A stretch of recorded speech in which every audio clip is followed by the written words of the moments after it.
So it's good to see you. Here you go. I love this jacket.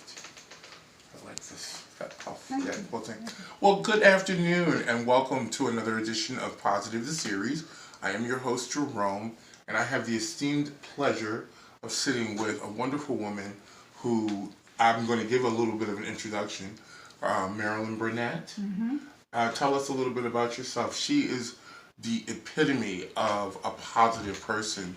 She's one of the reasons that this series exists for people just like yourself. So Marilyn, tell us a little bit about who you are and what you bring to the world of HIV activism. Well, I was diagnosed in '86. Yes. Wow. And with AIDS, with HIV. HIV. And with AIDS 5 years later. Wow. And look at I've you been today. diagnosed for a long time. Long time. Yes. Nearly half your life you've been living with HIV. And how's that been? I mean, what have you done to cope with being HIV positive? What have I done to cope with? Yes. Oh gosh, I guess first of all I had to accept that I had it. Yeah. That was the first thing. That was the and first it took thing. me 10 years to really accept it, and really start talking about it and helping other women, and that has helped me a lot. Really? An awful lot. And you speak about helping women. That brings me to my next question.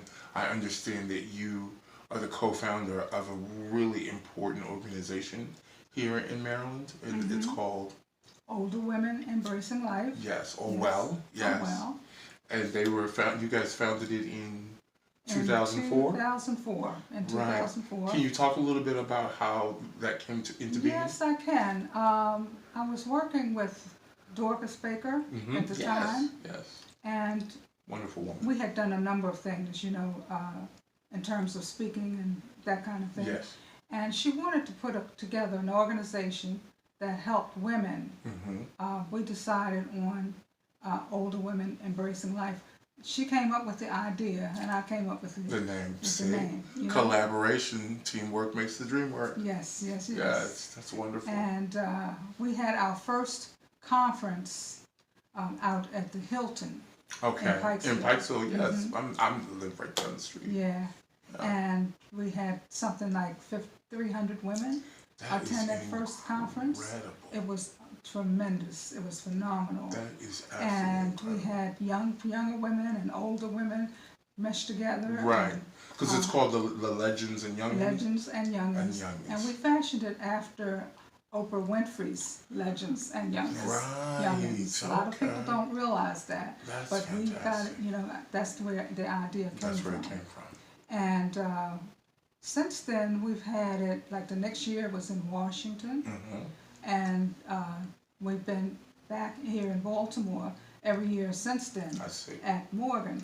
Right. And that's been a lot of years. A lot of years. And it's only women, right, that are only women attending. that attended.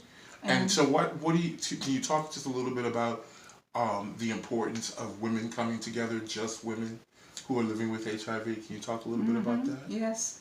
At first, when you're first diagnosed, you feel kind of out there, alone. Isolated, absolutely. So it gives you an opportunity to come together with women who are living with and have been living with.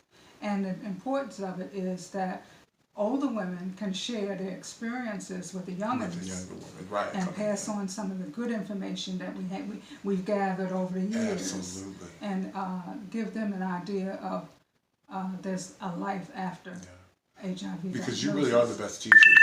Oh yes. You are the best teachers. And I understand that you do have some history with addiction as well, and you've actually moved through recovery to the degree that you've been able to also sponsor and mentor other women. Can you talk just a little bit about that? Yes, I came into recovery in '85. Wow.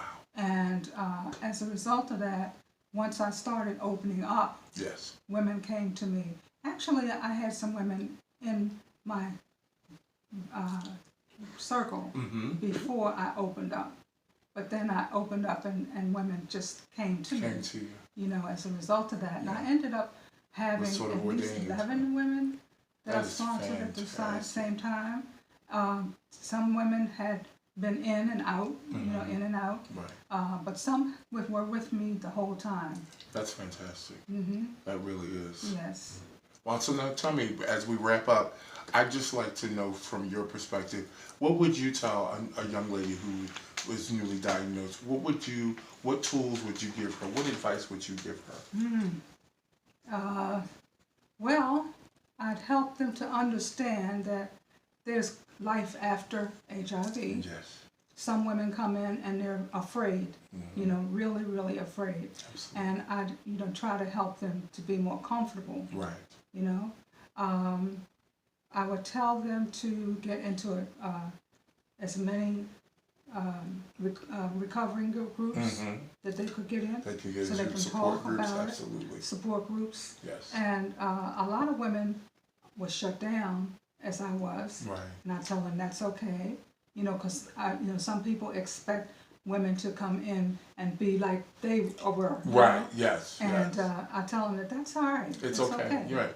It's a journey. It's a process. It's a process. Yes.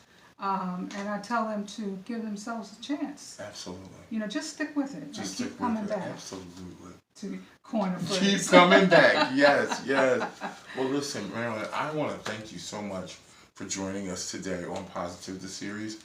And this is not the last time we will be sitting down and having a discussion, because I definitely want to get into some other areas with respect to HIV that people could definitely learn from someone like you, because you've been living with it for almost half your life. And so as I wrap out, I just want to say, as always, ladies and gentlemen, never be sorry.